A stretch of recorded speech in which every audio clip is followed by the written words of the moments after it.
when did you get interested in photography? In sixth form, I did photography as a for one of my A levels. So that's when I started to learn about film photography specifically. So I guess that's where it started. Because before I wasn't really aware of the technicalities of photography and the vocabulary and sort of the things about the camera itself. I had no idea about. So yeah. What interests you most in photography?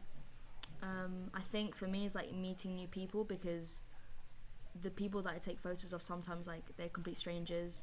I'll DM them on Instagram or something asking for a photo shoot, and I'll get to know them just as a person. And then for example, I did a shoot.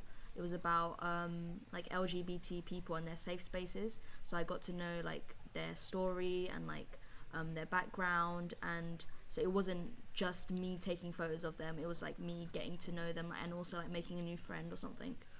What do you feel when you take photos? When I take photos, more portrait photography, I feel this sense of intimacy, because I'm the only one that can see through the lens. It's not I use film cameras. I don't use digital cameras, so I'm the only person that can see what I'm taking a photo of. No one else can see it, and it's just me and the subject. There's no one else around, and that's what I like the most about it.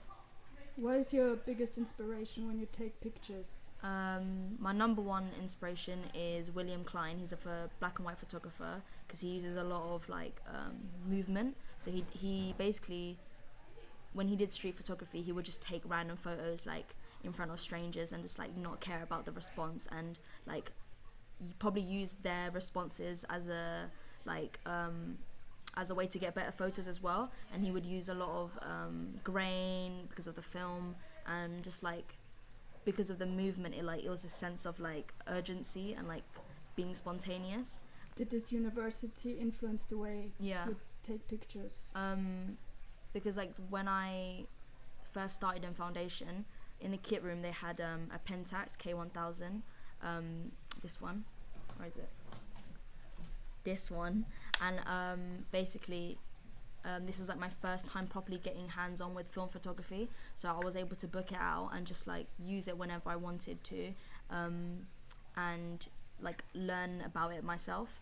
And then I moved on to getting my own camera, and so the university allowed me to have that sort of freedom.